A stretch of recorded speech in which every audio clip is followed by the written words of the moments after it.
Salut! Hey! All right. Welcome back to the Good, the Bad, and the Just Plain Standard podcast, where we provide you with our informed opinions on movies we watched together. We are your hosts. Adam. Anouk. My name is Ash, and I'm a slave. My name is I don't know where I am. But I think I'm at 13 AD. But I'm, Yann. So today is all about Army of Darkness, starring Bruce Campbell, Embeth Davids, Marcus Gilbert, Ted Raimi, anyone else? No? That's basically it. Yeah. It's basically just Bruce Campbell. Ian Abercrombie as the wise man. Very important. Essentially, it's just a Bruce Campbell movie and a Richard bunch. Grove and a as bunch. Duke Henry the Red. Duke Henry the Red, eh? the Scottish guy, yeah. And Patricia Tellman as a possessed witch. I mean, she was amazing. She was the star of the show. She started the show. So, Army of Darkness, why did we choose that? That was my choice. And why? Then why did we watch Evil Dead 3 Army of Darkness? Because it's always been a... Oh, wait. Maybe we should introduce the fact that we have a guest in the house. That we might have be a useful, yeah. Yes, so... Yes. Hello, Mark. Who are you? Who are you? Oh, hi, Mark. Oh, hi, Mark. Oh, hi, Mark. Hi. Aloha. Hey guys, my name is Mark, and I am my brother's brother. My brother being Yann, the French guy, the one without hair. The French guy. The guy who say he was named Ash at the start. Okay. You're French? What? Exactly. This is a really international podcast now, isn't it? yeah. I am French too, but yeah. Excellent. Yeah, but you are the kind of French, just like me, who is not living in France now, are you? Yeah, exactly. I'm the kind of French, just like you, who deserted my own country and went to live abroad. Oh, you should be ashamed of yourself. Oh, you guys should be used to running away. Oh, Oh, historical banter. don't you stop. We are actually. That's what we did. I actually went a bit further. I'm engaged to a British woman, and I have 2 kids with her. Oh, God. God. I know, right? That was to seal the alliance between France and England. I know. To be fair, I'm English and my boyfriend is Scottish, so I'm probably doing worse. That's a worse crime. Ow. Yeah. I need to catch up on the old alliance and find myself a Scottish Yes, true. wife. Yeah. So Army of Darkness, yeah. Why did I bring my brother in there? Because it's always been a family. Army of Darkness, we watched that with our cousins where we were younger. Many, many times indeed. There were Mark, Alexei, Nicola, and I. With my brother, we always loved since childhood to quote movies and stuff like that. So Oh, This yeah. is certainly a movie for there's that. Yeah, exactly. Yeah, a lot of that. So come on, give us some quotes. Groovy. that is the only... Give me some sugar, baby. That was, give me some sugar, baby. That's a good one. Come get some. Hail to the king, baby. They're the only kind of people who can see from each other from a distance and say, "Strange one! Strange one!" I said the N-word. Exactly. What did you say at the beginning as well? Something like you had 2 friends. Jack fucked off and shit just went away. Something like that. Do you remember that? Yeah. Jack and shit and Jack left town. Yeah, that's it. Yeah. Oh, God, You have yes. you have Jack and shit, and Jack just left town. Exactly. Oh, it's just ridiculous. So ridiculous. Yeah.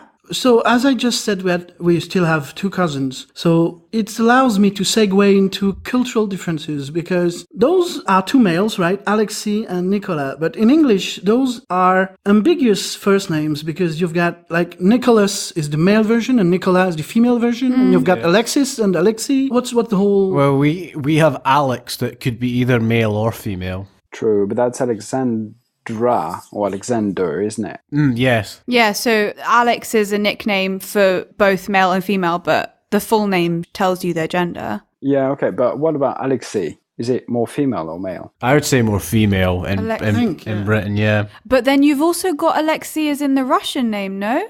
Isn't Right. that a male Alexei? Russian king or something? Alexei, yeah. Let's say. And I think the other one is also a Russian king. And also Nicholas is kind of a running gag in our family because the Nicolas Cage that's Nicolas Cage. But why Nicholas? Why we always wondered like why the hell does they say Nicholas? Is that a snub thing or what the hell?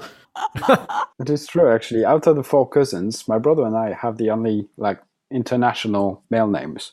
Oh, yeah, okay. That's right, yeah. Not that it matters whatsoever for what we are supposed to talk about, but here you go. It's interesting, no? It's That is interesting. interesting because there are lots of names that would be male or female in other places. Like my name is unisex as well. What is it? Anouk. Oh, is it unisex, really? Yeah, there are a few males apparently. I think it's more Middle Eastern that it might be male, but I know it's like there are French people that are called Anouk. Oh, wow, okay. Obviously, there's the French actress that I was named after. Oh, Anouk. Yeah, I was named after Anouk Aimée. cool. And like Denmark, Scandinavian. Anyway, but it's a unisex name. Yeah, so there's another cultural thing. In the It episode, Adam, you said how with your mum you used to go super early in movie theaters. Yes, I did. And I wondered, it's weird because here in the UK you have something we don't have in France, is assigned seats. Yes, the one I went to in Dunfermline was basically unreserved. So what they had was you bought tickets either standard or premier, and there was a block seats that you could get if you paid premier. They were comfier and they had bigger cup holders. But everyone just waited till the movie started and then just sat in those rows. It's like, screw praying for the upgrade. Let's just sit in the standards, then move. Yeah, 'Cause people will do that. people though. it's a small town in Scotland. Of course, people are going to do that. Yeah, and also like unless someone just comes over and says, "Excuse me, you're in my seat." Like, how many times have you ever seen that happen? Like, it doesn't happen. Rarely, ever. Yeah. So you might as well take your chance. But yeah, Cineworld here in Glasgow has specific seating, but I've never really experienced that from where I'm originally from. But it is. I do know it's quite a common thing in bigger cities. In France, everything is unreserved. It's just Yeah. they tried, it didn't work. Like, because we like to complain, and there were a lot of complaints. Guys went on just- strike. That's hilarious. Another bit that is unrelated, but hugs and kisses, XOXO. Which Yeah. which is which? X is kiss and O is hug. Hug. Really? Yes. Yeah. Okay, I thought the other way around. Anyway, okay. No. Okay. XXX. I'm now trying to mime what an X would and an O would. No, look because like, I thought and the kiss, realising like, we when do you a kiss- podcast. With a round mouth when you. Well, anyway, and last one, which is related, and then we'll delve into the actual movie. Evil versus evil. What's the deal about this one? Like in Shakespeare, because of rhymes and stuff, they had sometimes banished and banished. Like Romeo and Juliet will be good examples of that. But evil, is that an accent thing? Evil. I've only ever heard the use of just evil.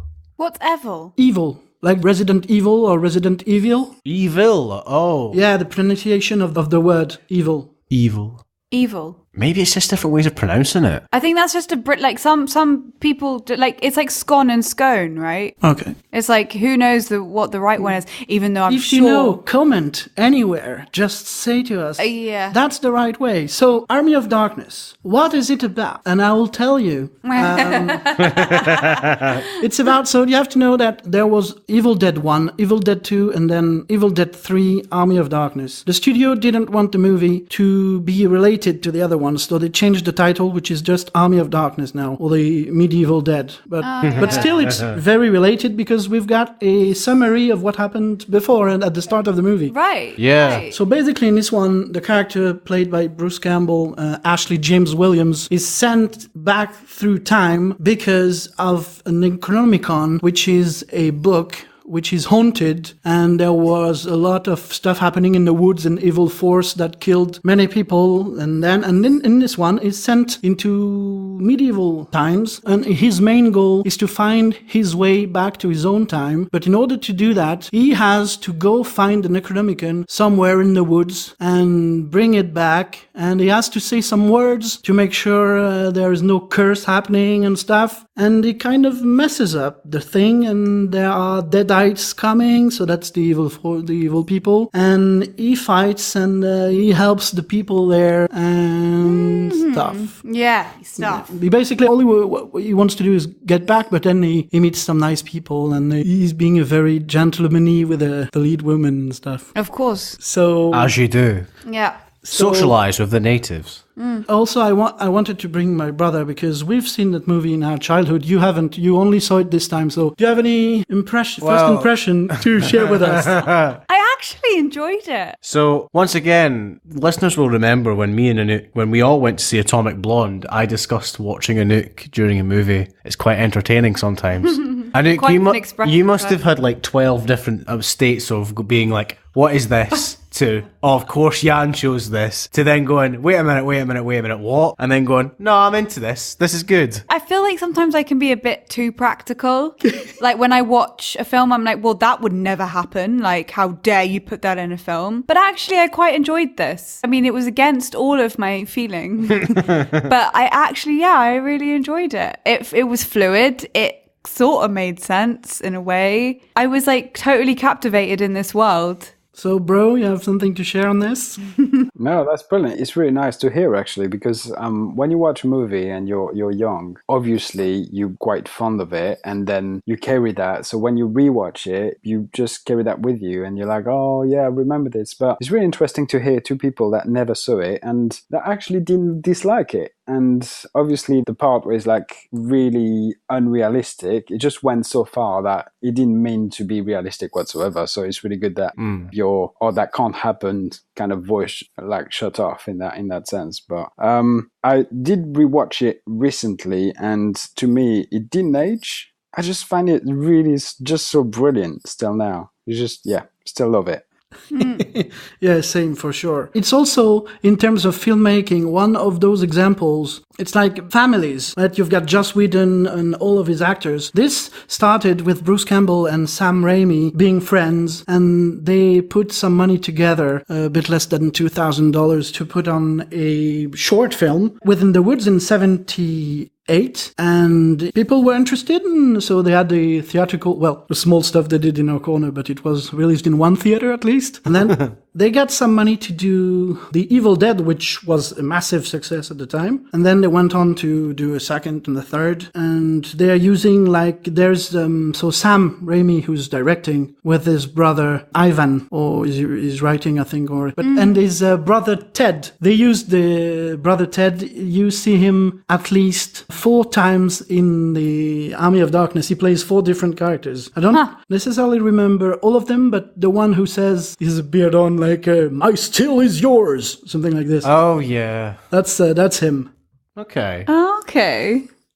That's cool. When you watch this film, you do have to leave your realism at the door, really. Although you get that within the setup of the film when it does the introduction. Because as soon as you realise that this bloke's got a chainsaw for a hand, you're like, right, let's put down the realism jug and let's take a sip from the crazy-ass surrealist world. But there was a part of me that was like, well, maybe this was what Troll 2 really wanted to be. Mm-hmm. Yeah, and it just completely failed on that part because there was no fluidity. Like, some of the camera shots were really good. Like, really strong. Like, some of them, was it before the actual fight where the camera goes through the swords? They're like kind of in the top of a triangle shape. They're like meeting in the middle. Oh God, I'm explaining this so badly. And I realize I'm in a podcast. Like, I can't show you guys what I'm talking you're about. Like doing gestures with your hands. And I'm sorry. like, there's no point. There's no point. Nobody's going to see it. There's no point. But anyway, the camera goes through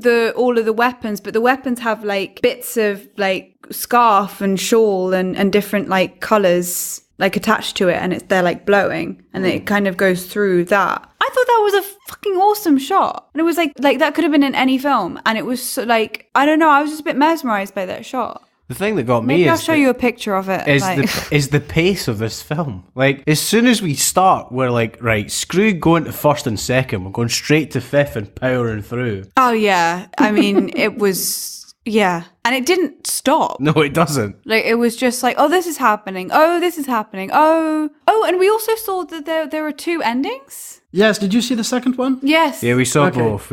Yeah, it's one of because the original one was the one that was released in theaters, and it's one of those films just like Highlander. There were so many different versions. It's just amazing. Like the theatrical, those audience tests that they run. So I think the first one didn't work, or the second one, I don't remember which one. And in the end, they chose the one who became canon is the actual one where he gets back to his own time.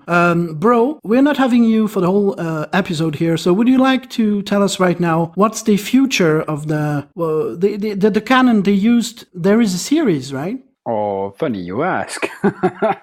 Yes, there is actually. Just want to say something to just bounce off Anouk's idea, which was the fact that that's what Troll 2 wanted to be. Just briefly, the two first movies, I guess you haven't seen them, have you? No, I haven't. No, okay. I really doubt you're going to see them. But if ever you do, there is not at all this kind of really admitted, okay, fuck it, let's just do whatever we want and let's just make it like big, loud, completely unbelievable, but fun. There is none of that in the first two movies, and that's why this one stood out so much. And in 2015, Interesting. they actually decided to make when I say they, I mean Sam Raimi, Bruce Campbell, Ivan Raimi, they decided to make a series which is called Ash versus Evil Dead. And that is basically... Right. Oh, yeah, I've heard of it. After the movie, after Army of Darkness, like what happens, and you find the exact same setup, even weirder,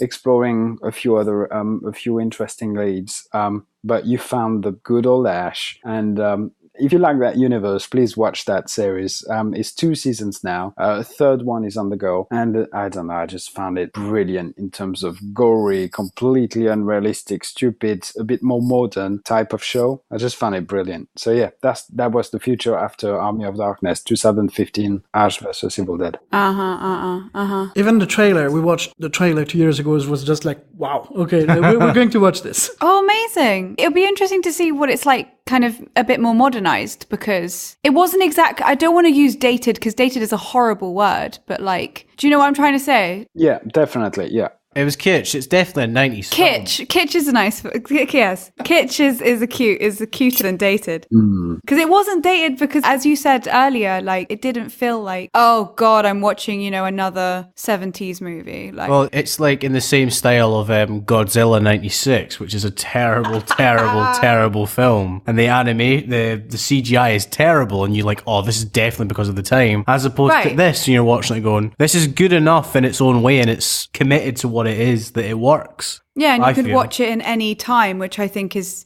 something, a film that's timeless is pretty awesome. Like, we just watched Alien, and Yeah. which is a masterpiece. But that's also a timeless film that you could watch it whenever. Definitely. Well, I don't think the series is like that. It's a lot more American in a bad way. It's just more consumable. Okay. But I don't know. I was quite fond of it just because, you know, Ash is here and it's just all like blood and stupid demons and stuff like that. So yeah, that movie is just perfect in terms of era, in terms of vintageness, kitsch, whatever you want. But the series is definitely a bit more fade, but I don't know. It's still very good to watch. So I've got to ask, so you guys saw this when you were younger, so did you see this dubbed in French? Yeah. Initially, yeah. Right, okay. I think at the time, yes, but I also strongly remember the My Name is Ash, so I'm pretty sure... Subtitles, maybe? Probably, but I remember vividly... It is true, actually. I don't even remember we sang in French. Mon nom est H et je suis un esclave. No, yeah, it doesn't sound right. Yeah, I don't know. Don't remember, actually. Just really remember it vividly in English, but we started to speak English with my brother quite early on. Okay. Probably 2 decades ago, so we started to watch like movies like that. So yeah, don't know. No, 2 decades. No, that's a bit too much. 2 decades is it's just 5 years after the movie came out. Well, anyway, yeah, I don't remember it in French. I only remember it in English. Cool. Be interesting to have it subtitled. But anyway, sorry. As my brother said, I won't stay with you, guys, very long. I actually have to shoot off now. So very nice to speak to you. Yeah, nice to meet you. Well, speak to you. Very same. Wish you all the best. Thank you. And awesome that you watched that movie. Please watch the series. Yeah, We will congrats do. on the babies and the... Thank you very much. Yeah. 2 babies under 2 years old. It's tough. Oh, But yeah. amazing. All right. See you later, guys. Lots of love. Bye-bye. Ciao. Ciao, Thanks a ciao. lot. Salut. Bye. Salut. Ciao. Right. So, yeah, we talked about cult following with Nosferatu. This movie earned Bruce Campbell a cult following with the whole Evil Dead thingy. Of course it did. He has 3 books. So there's the first one, which is called If Chins Could Kill, Confessions of a B-Movie Actor. Right, Yes, okay. which I've actually... He has the audiobook where he reads it himself. Oh, So right. that's Yeah, rather yeah. nice. I love those. He also did a Make Love with Bruce Campbell, which is kind of a funny, fictionized, Hollywoody weird. It's so well written that I thought it was an essay or actually a biography at first, but then no, it's Oh, amazing. yeah. When he went into like a famous director proposing to have just like no. And Wow. a second bio, which is now called Hail to the Chin, Further Confessions on the B-Movie Actor, which is touring right now, which is... This second one doesn't have audiobook, but I think it's a bit not as good as the first one. In the first one, he talks about how he... there is also an example, El Mariachi. Okay. So that's Robert Rodriguez, who did his movie. And in his book, which is called Rebel Without a Crew. So he only had $7,000 and he made his feature. He did everything himself, and there's the whole how he went from being a lab rat pretty much to get money to fund his movie, and then with friends, and he did everything in his head, all the shots, and then the studio circuit and everything. Well, in here you've got Sam Raimi and Bruce, so they were those friends and they did their stuff together, and it worked very, very well. And Bruce talks about nice stuff in his biography. Very nice stuff. So that's why I have this book in my top third of filmmaking books. Oh. Yes. Bruce Campbell, you would have seen him before probably in Boobaotep. It's a kind of a B-movie. So the premise is just like, it's Elvis who has a cancer on his penis. God. And he is with a black JFK in a old people hospital. Coming to a gas store bargain bin near you. And they are pursued by a mummy or something. Yeah, a mummy. Hence the Otep. Okay. And it's like self-referential, and it's just funny. Wow. In terms of your acting career, so we know there is all this typecasting and things. Yes. And we know that rejections and studios, and it's out of our control anyway. So that's why we're doing our own stuff, right? Correct. Of course. Yes. And those guys, they made their own stuff and it worked. And Bruce Campbell, I don't know if you've ever seen this, The Adventures of Briscoe County Jr. Nope. No. 10 years before Firefly came along, kind of a Western sci-fi. So this was a Western sci-fi. So there was a kind of an orb with magical powers, and which was the sci-fi element, but the rest was more Western. And he was the lead for that. There were like 3 seasons or something, or 2. And I remember watching that, and that was Bruce Campbell. He had to go to, everything is in the book. I really recommend listening to it, or listening to it actually. He had to go through 4 rounds of auditions for that. And something that is becoming a reference now in some of because he does conventions and stuff. When you see him suddenly jump overhead and do a weird acrobatics, it's how he actually won the role. Like there was some element of Daredevil thingy, some element of being like, Wow. and he just, I'll just jump over my shoulder, and just like for the Maniac, it was not in the script. I just decided, this guy is crazy, so I'll just jump.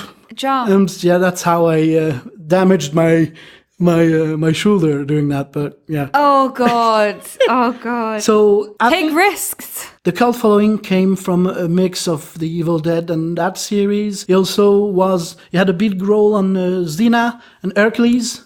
Oh, of course. Yes. Yeah, which is also nice because I used to love Xena. there are those actors like Lucy Lawless, all those B actors that they are coming back because Lucy Lawless is in the series. She's the main antagonist. Oh, good for her. Yeah, so that's funny because they played together before. And should we have a lingo corner for the listeners of what is a B movie? Because I only know what a 50s B movie is, but I feel that we should elaborate on the B movie on the label, just for those who aren't too sure. Well, okay, I'll just continue and then we can segue right into it. Sure. Shut the fuck up, Adam. I mean, I'm on a roll, bitch. I'm was talking, motherfucker. before going into the studios and stuff, in terms of kind of career, as we're not in control of anything, I've always wanted to have more of a career like those guys, more than a Brad Pitt or an A-lister, actually. So A-listers get that kind of stuff. And B-listers, so they get in B movies. Yeah. Well, you've got no names in there. No famous names. That's pretty much the... Is that really what the B movie is? I always assumed that B movies were like, if you thought about it in the 50s and the 60s, they were making like these terrible movies. But I guess that makes more sense because it was just movies with nobody knew anyone in it. That does make a bit more sense. I think you still have B movies today, so... Oh, yeah. I mean, you look at some of the shit that's getting made, like Birdemic and some terrible animations like Food Fight and stuff like that. Right, and it is quite rare to have a to have a B movie that's really good, but on the rare occasion that there is, it's like amazing. Well, I could name you the most famous B movie of all time, and we're all fans of it, and it's getting an adaptation. The Room. The Room. Oh yes, The Room has to be the biggest B movie in history. It has to be. We missed the screening on this We one. missed the screen. Yeah. Just 10 days. Just. Oh, it would have been so beautiful. Seriously, so sad we missed that. Oh dear. Yeah, B-movie usage moved, but it was, during the golden age of Hollywood, it was low-budget commercial movies. Yeah. But with no... With nobody in it. Yeah. Excuse It's quite my nice, yawning though, again. to have them laugh at themselves, which I quite liked about. Like, it was so obviously not trying to be an A-list and trying to be this movie. It was trying to be just what it was, which was nice because it was kind of fresh. There is a weird production note. I don't know if Yann has this. He probably does. The fact that the producer of the movie were having a nightmare because they filmed the movie in 91 because they wanted, end of 91, early 92, spring basically, because they wanted to have it out for the summer of 92. However, there was a problem because the producer was having a nightmare because he had recently produced Manhunter, the first Hannibal Lecter series book, which was an adaptation already. However, we now know that Silence of the Lambs came out around that time. Oh, and it God. was Warner Brothers trying to buy the rights to make this movie because somebody else already had them. They'd already made a Hannibal Lecter. Oh, God. You know, so this movie sat on a shelf for about 6 months before it debuted in Thailand, or far out east was where it made its world debut.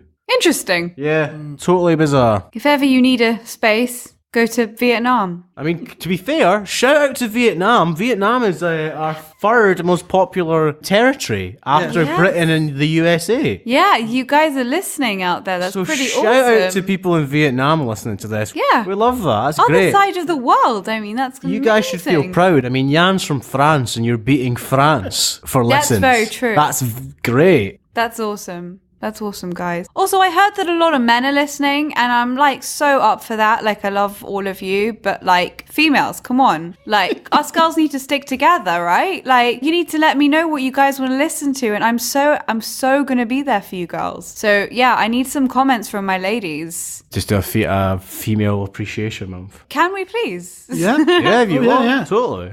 You know, like Ghostbusters reboot. And Oh, then- behave yourself. And, Don't you dare. And what else could we Don't do? you The new, We how could- it's called, the Hangover female we edition. could do the Ocean's 11 reboot with all Oh, female. yes. Because you know that's how you do a feminine empowering movie. Is just Yeah. cast it all with females, and then that you don't have to write a script or anything. I mean, No. it's already a feminist. It's already the world changing thing you Oh want yeah, it to be. because empowering women is basically making women men to men. No, not gonna happen on my watch, mate. Anyway, so yeah. B-lister actors. Again, I've checked the number of credits on IMDb for those guys. Like, for instance, Tim Curry, 228 credits. Yeah, and he started in Glasgow Civic Repertory. And he started in Glasgow Civic Repertory Company. Repertoire. Yes. Repertory theatre. Yeah. That's quite good. That's great. I want a Scottish it. Oh my How god. great would that be? You all float down here, Ken. You want a balloon, Georgie? Hey. It wouldn't be a balloon. It would be like I'm your worst nightmare. a pasty. I'm your worst nightmare. I'm from Falkirk Gay. Oh, God.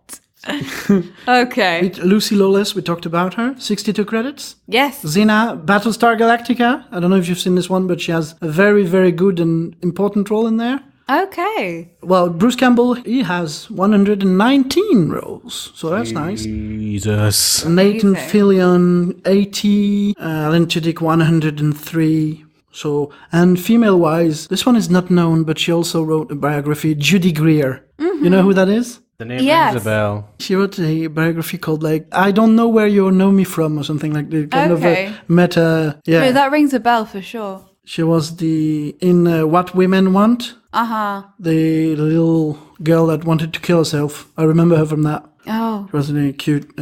Well, anyway. Okay, so we've covered the lingo and the appreciation. Let's delve into the madness that is The Evil Dead 3 Army of Darkness. Yeah, I mean, I'm not really sure where to start on that film. I mean, Yann, can you kind of kick us in the right direction? You ever seen any of the other Evil Deads before this, or was this? No, it was this kind of like your cousin? You said your cousin showed you this, right? Not necessarily. We've seen. I don't remember how it came about that I saw it, but it's the kind of stuff that we watched together. Mm-hmm. So it was a family thing. Okay. For sure. Mm-hmm. Yeah, it's kind of crazy. It's like up and down, and it's like my brother said. Indeed, I was about to say the first one I only watched. I think I watched the second one a few years afterwards, and I only watched all of them for this episode. Okay. Oh yeah. Although I have it, I never watched the reboot because there is a reboot that was made 2013, right? Yeah, something like which is the absolute serious angle. So it's Evil Dead 1. It's not Army of Darkness. It's just Evil Dead, and I can't remember if it was any good or not. I haven't watched this one. I haven't seen it. I remember it being advertised though. You know, let's just agree on something right now, guys. We have a podcast, right, about movies. Yes. And within this podcast, there are episodes. Yes. Because when some, I won't name who, talk about multiple podcasts, it's just episodes. See what I mean? We spoke in a previous podcast. Everywhere. You always say that it's in this podcast. It's just an episode, actually. Within a podcast. So podcast is like a show. Oh, okay. Podcast equals the show. You see what I mean? Yes. Okay. Oh. Right. So in one of the previous episodes, I said how Yann is applying for the teacher of fuck that joke. Oh Jesus! Right, we'll go again. Please edit this so the joke works. Okay. Yeah. He's not gonna because he's gonna make me look like an idiot, and it makes a good snippet. Right, Yann is applying there and auditioning for the role of the teacher. Now, children, when you say podcast, you actually mean episodes. It's kind of a grammar fascist. I love I'm getting grammar lessons from the grammar fascist. the French guy on the podcast. Oh dear. What are we like? What are we like? In one of the episodes, I said how human centipede were never something I delve into, but since then, I've seen them. And in terms of grandiose, ridiculous, crazy, it's a bit into Army of Darkness territory. I hear you for sure. Yes. Yes. I mean, I agree that 3. I mean, not like first human centipede. Human centipede. Centipede. That's a South Park parody. Yeah. Human centipede 3. I'll give you because it's that's right. That's correct. Yes. That's right. The third one. Yeah. Did you know that? Well, I didn't know that before, but the Klaatu Barata Nux. Yeah. Yann is having a mare today. Yann is like, you know that scene in is it Evan Almighty or is it Bruce Almighty? Which one was the first one? Bruce is the first one. When Bruce Almighty. Yann is like, that's the Klaatu Barata. No, because he gets the thing wrong in the film. That's what he means. Yeah. Oh. He wasn't getting the word. Oh dear. Right. Jesus Christ. Okay, just in case. Yeah. So. Do you remember the Klaatu Barata Nickel?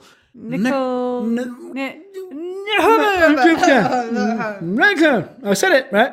So it's a reference from the day the Earth stood still. Oh, 1951. yeah. Wow. Good film, though. Terrible remake. Oh, really? A terrible remake of that film. When was the remake? I want to say 2012. They need to stop doing that. Everything's a remake. Everything's terrible. a remake. I'm really scared for the day they try and remake Alien. I'm terrified that that's going to happen. Oh, God. I'm really worried about Jigsaw, honestly. It would have to be remake, yeah, because we had like plenty of sequels. Is that a spin-off? Prometheus? No, continuation. Like a prequel, I guess. Yeah. I don't think they call it a spin-off, but I think most people are thinking of it as a spin-off, really, because they don't want to connect it with Alien. I guess as long as that's happening, Alien won't get one. I don't think they dare. I really don't think they it's too dare. good. Well, Ridley Scott is still alive, so probably not. Yeah, well. Over his dead body. Yeah, Like, if anyone's going to remake Alien, it'll be me. Just like the mole, you have to resurrect The mole? the mole. Oh, the mole. Did somebody mention the mole? Adam's favourite. Was it episode 2 I mentioned the mole? No, episode 3 I think I mentioned the mole. Whatever one we talked about people we fancied with ginger hair, I remember talking about Kathy Griffin. Yes. Yeah. Oh man. Oh man. I don't care. I'll reboot the mole. If anyone's listening that wants to help me reboot the mole, please get in touch, because I will do it with no questions asked. I think we should also do a ginger appreciation month to indulge my routinophilia. We can watch... To indulge in my fetish. We can... A lot of Ginger Rogers. Was she actually ginger? No, it's a ginger joke. We could watch Chicken Run. Yes, for Ginger. Ginger, the leading Chicken Run. We can watch a bit of... Well, I mean, we've got the Doctor Who. Master Karen Chef. Gillan. Oh. Master Chef India. They cook with ginger. We'll investigate. stop it. Did you realize why The Evil Dead went as high as it went? Because they actually got a quote from Stephen King, who loved it. Go on. Yeah, and it really helped to sell the movie. I don't remember what the quote was, but he really, really liked it. Yeah, I mean, it was really good. The design and makeup was very good. Very good. Everything was practical. Yeah, they had to come up with a lot of practical effects on the spot. Actually, yeah, Right. I mean, like those kind of goblin things in the pit in the beginning, like they were amazing. Like Doctor Who. I was just waiting for that music from Troll 2. You know, that really Oh God, yeah. That film is like so synth terrible. music coming on, because it did remind me a lot of the Troll 2 makeup. Listeners won't know about this. Troll 2 was our test episode. yeah. Episode number 0. Now, so if we get to 100 episodes, we will re-record episode 1, because by the time we get there, that episode will sound so abysmal, like quality-wise, that we'll have to redo it. Yeah, I'm not sure how it will. Because you were still using that Yeah. tiny little mic that you strapped onto yourself. Yeah, the lavalier. Yeah, but I enhanced the audio the other day, so we could for future use. Maybe we'll see. Yeah, I mean, we did have some quite good stuff with us still. Outbursts. Yeah. Yeah. There are also fun trivias in there. The person who edited the first one was someone, and there was an assistant to that person who was Joel Cohen, Oh. who's a bit known Yeah. now. Yes. With his The brother, Coen brothers. Ethan, yeah. Oh, are you kidding me? They wrote No Country for Oh Old my Men. God. Was the assistant editor on The Evil Dead. Wow, That's crazy. awesome. That's so awesome. Don't they have a new movie coming out with George Clooney? Did we see that when we were in America, that trailer? I think we did. When me and Anouk went to New York for like a belated birthday present, and there was a trailer for George Clooney basically is directing a movie about a family in the 50s who's like, the kid's mum is murdered for like loan sharks, and then it's this guy like fighting back. And That is feels my brother's. it feels very Coen brother-esque, and it looks really like farcical but enjoyable at the same time. So I can see why I can. Not Matt Damon. Is it Matt Damon? Maybe it is Matt Damon. Not Clooney. No, George Clooney's directing it. Oh yes, he's directing it. It's Damon. It's Matt Damon. But yeah, because I could see why did anyone else here see that Hail Caesar? Yes. You know how that's got that sort of ridiculous feel to it? I can feel that in Army of Darkness. I loved the... Oh yeah. Wouldn't it be so tripping? Like, no, don't say tripping. that bit. Oh, it's perfect. What did it were so simple? Would that it no. Would that say it it were trippingly. so Would that it were so trippingly. No, don't say would trippingly. that it were so trippingly.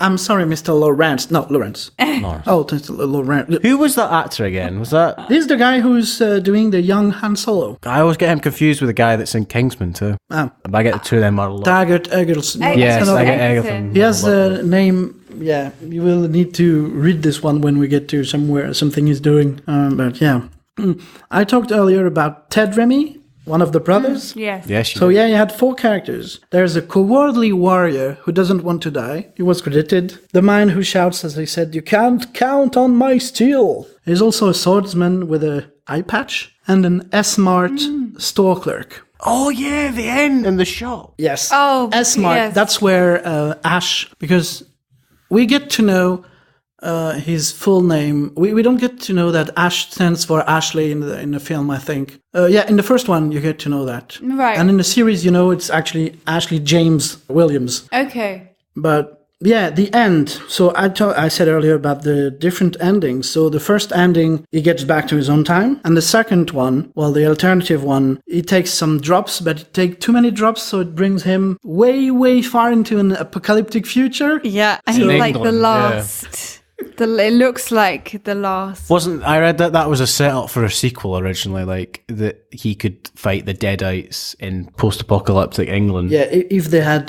something afterwards, it would have been that. Yeah. Can I just say that it's the most unrealistic looking England I've ever seen in my life. He's walking through a desert, for Christ's sake, at the start of the film. I'm like, so it's like England. I'm like, God, this is a bit heavy for a Crusades movie. Yeah. At first, I was like, wow. Well, where are they? But it's supposed to be 1300 AD Britain. It's the desert of Doncaster.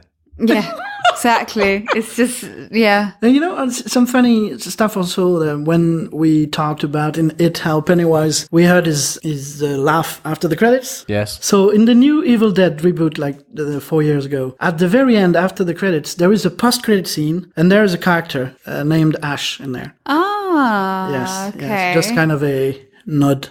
Well, that's quite nice. Oh, Sam Raimi loved magic as a kid. I don't know if he's still doing stuff, but like tricks and stuff. Yeah. Hope so. Well, it seems like everyone's doing magic nowadays. This is the same Sam Raimi who went on to direct Spider-Man. Yes, of course. Bruce Campbell and Ambit Davids, the female lead. They were both in the... I knew I recognized her. No, not exactly that. Ambit was in the Amazing Spider-Man.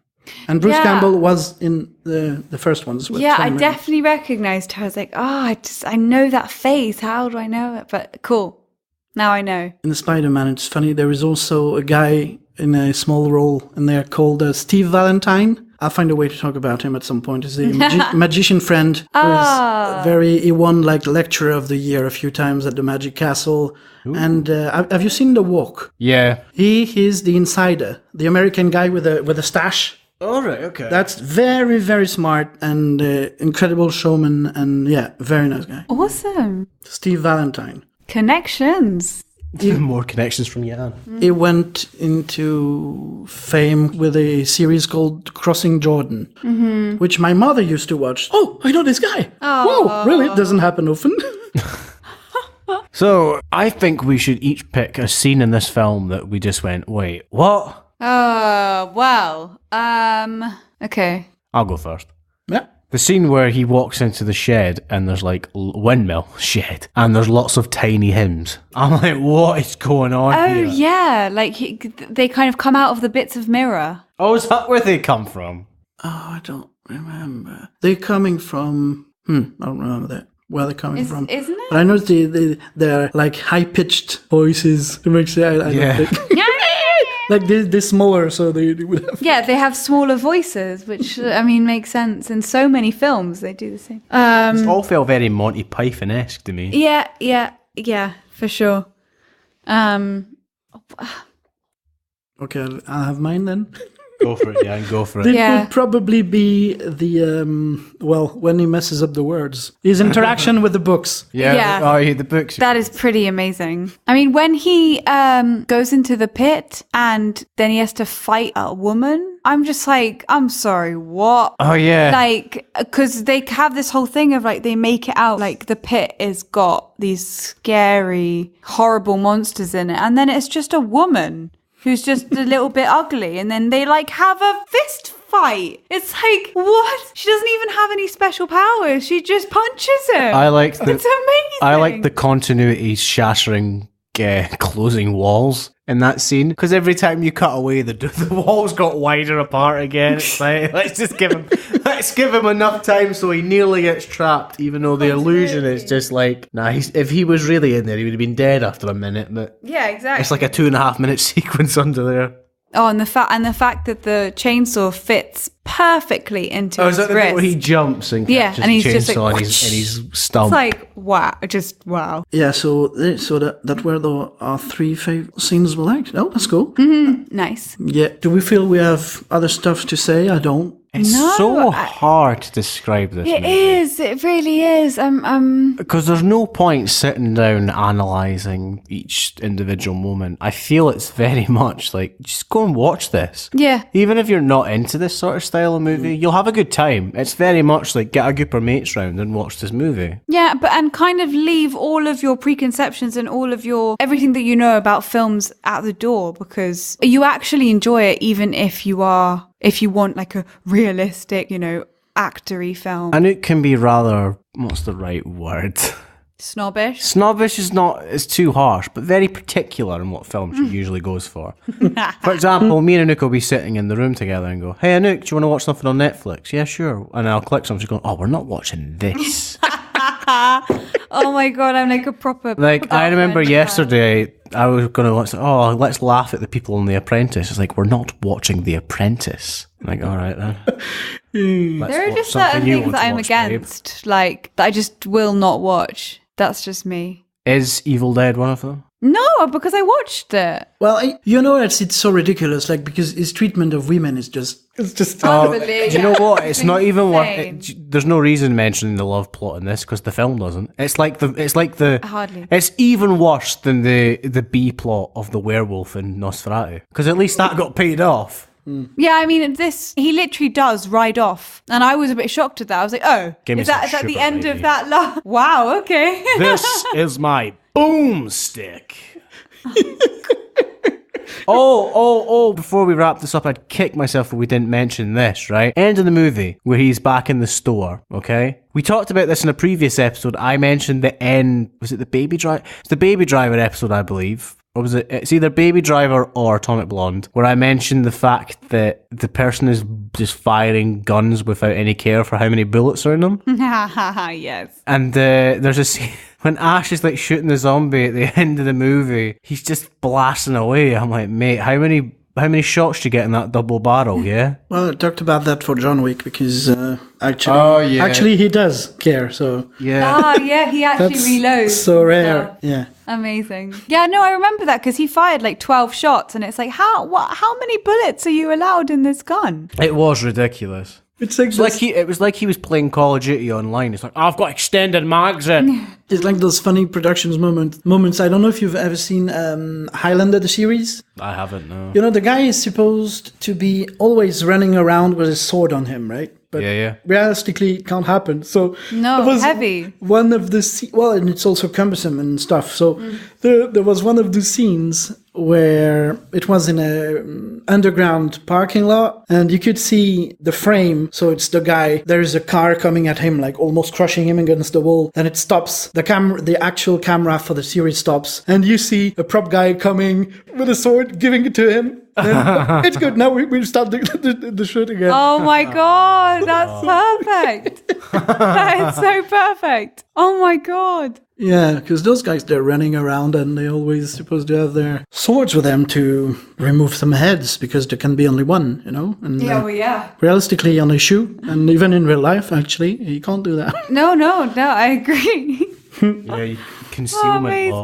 Amazing. Yeah, gosh, I mean, so much work has to go into making these films, man, and these series. Like, you just continuity is the thing that just gets forgotten about because it is hard to keep track of. I won't lie. Yeah, it is hard. Yeah, and you don't film things in order. And no, you don't. Yeah, that's true. Actually, I mean, in independent filmmaking, if you have a location and you don't manage to get all your scenes in, and sometimes you have to keep the location open to make sure that nothing moves, and it's hard. As we will soon find out. Yeah, I mean, we did find out it last year in Cheating when we did a chocolate. Oh yeah, of course we did. Well, I found out being script supervisor, and I had to deal with the continuity of every single person. That was a good experience because it also made me realize the self-awareness, self-conscious thing. Because when I did mine, Laura was my supervisor.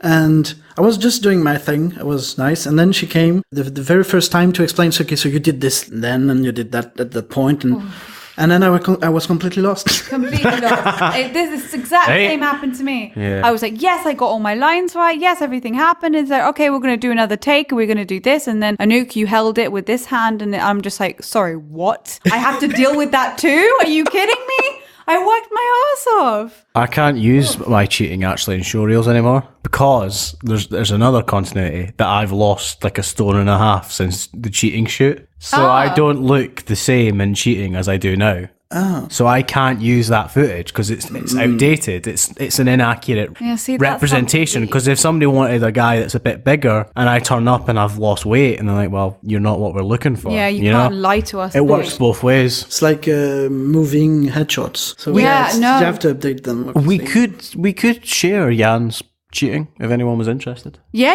Yann was the person that was. The one that was the only one that was actually shared by the studio, so it's online. And I'll try to get there's Anouk also in there. No, or is it Emma? I don't remember. In the Game of Death. I think it's Emma. Yeah, it's Emma. Oh, you had the same role, right? Yeah, we had the same role. Yeah, but we're different people. Yeah, so I'll also try to get this one shared because the one that was shared was not the one I'm in. But I'll try to. Yeah. I'm sure it would be fine. I think all of them were fine. It was just that there was one that was better. Was it Caroline's who was shown? Yeah.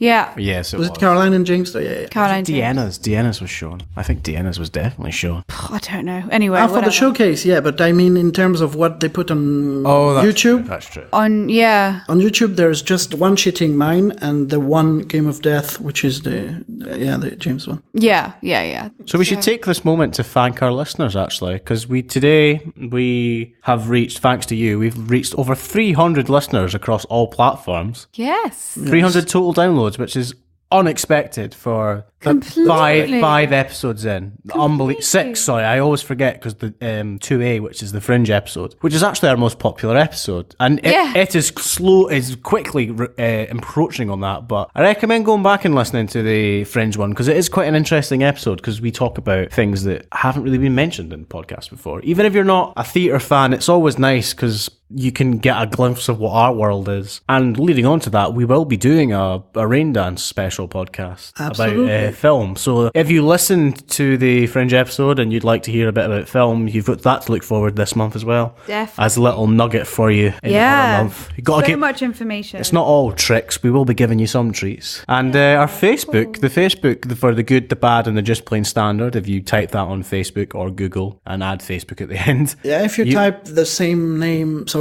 I'm interrupting you, on Google, we dominate the first page. Yeah, we're up there now. It's good. I'm dead excited. It's amazing. So thanks to everyone. Thank you. I remember doing this for, I think it was episode 3 when we thanked people for listening to Baby Driver, and it was like 50, and now we're doing it at 300. It's absolutely crazy. Incredible. Yeah, I mean, we've gone up to 100 likes. Yes, we just reached 100 likes today.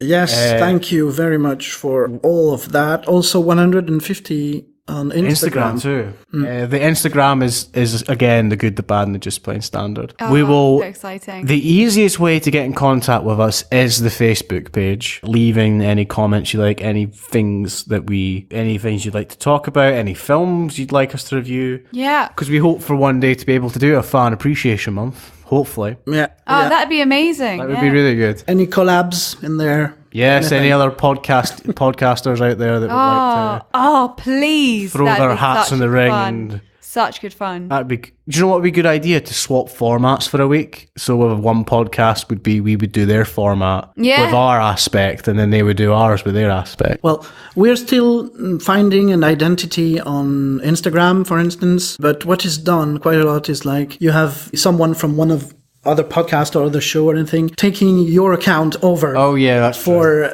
a day. Yeah, a day or something. Oh wow. So if any other podcasters or bloggers essentially are listening, don't hesitate to get in contact. Facebook's the easiest way. If you want an email, there's contact for Milk and Wineglass is the easiest way to get in contact with. Yeah, on so that's HTT stuff, and instead of the 3W you put podcast.milkandawineglass.co.uk, and you've got all the episodes also in there, and you've got links in our bios and stuff. Perfect. So that's the best way to reach us. Yeah. And please do if you have anything you'd like to say. Anything, yeah. And that applies to reviews as well. If you enjoy listening to us, take the time out to write us a wee review on iTunes. Yeah. It helps us. Or if we make you really angry, you know. Yeah, Because we had one. We didn't say. Yes, we did. We had our first ever review, which was really good. A really nice review, actually. Yeah, it was really very good, nice. really positive. Thank you if you're listening. And very objective as well. It was a very nice, open. Because sometimes you tell that the reviews are written by friends and stuff like that. They have that feel to them. This one felt like an honest and true opinion, which is really appreciated. Right. Because we're actors and we live in that realm of we get reviews, either good or bad. And to be honest, we talk about this in the Fringe episode, especially about reviews. That reviews, as long as you can learn something from them, it doesn't matter if they're bad or good, because we aren't chasing rave reviews.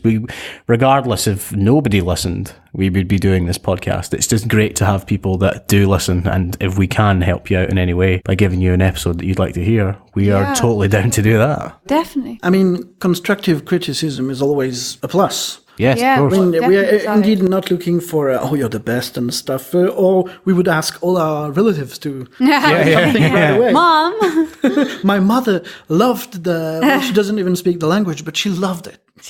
If you feel like saying something, say it. Don't be like, oh, they've asked me, I'll do it. I'm like, if you want to write a review, then write one. We're never going to ask, like, please do this, unless maybe in like 2 years' time we're up for a podcast award, and then we'll shamelessly plug ourselves, like, please vote for us. That'd But be right now, amazing. just enjoy the episodes. Feel free to listen to them again on the go. I listen to them sometimes in the car driving back to Glasgow if I'm travelling, which is quite good. We may do some sweepstakes from time to time. Yeah. Like just, I don't know, but some stuff that goes, because the reviews, they have to be validated and it takes time. So probably like us or something at some point down the road. The easiest way is to, if you like what you hear, just give us a like on Facebook. If you already do that, then feel free to write a comment whenever, if you feel the need to. Just nice to hear from people every now and again, because now we're slowly building ourselves a little listenership, which is really exciting. Really exciting. Yeah, thank you. Thank you. We are we are as amazed, as surprised, and as grateful as we'll ever be. And in the end, we just enjoy talking about film, and it's just nice to know that people are listening out there. So thank you very much from the bottom of all our hearts. Yes. Definitely. Thank you. Merci. So, on that heartfelt tone, Anouk, Yann, was Army of Darkness good, bad, or just plain standard? Anouk? Good. Yeah. Really, really good. Yann? Good. Oh, it was good. It was good. And I'm amazed to say that, honestly, the way this movie is and the way it goes, there's no way this could be a just plain standard, because it's so committed to what it is. Yeah, That's when commitment. when we say just plain standard, the film is just not trying to do anything. This film sets out to be its own thing, and it achieves it. If you're looking for a light-hearted, wacky movie to watch one weekend, if you've had a bad day at work, or you've had a really rough time lately, just stick on Army of Darkness and let yourself go for 90 minutes, and you'll feel a bit better. Think so. And with that, I give it a good recommendation. This is good. Awesome. So, that's it this week, isn't it? That's it. Yeah. So next week is Shaun of the Dead is next week, isn't it? It is. Shaun of the Dead is a little special for you. Because we felt to pay homage to our first episode after doing this for a month. We're like, let's visit Edgar Wright again with possibly my favourite horror comedy of all time, Shaun of the Dead. I mean, yeah. It's going to be fun. Definitely. So We will go into, before long, Tucker and Dale versus Evil, that is true. which is my favorite one, actually. But yeah, next time is about Shaun of the Dead, indeed. Okay, so What's that one? you've been listening to Adam. Anouk. And Yann, and bye-bye. Bye-bye. Bye-bye.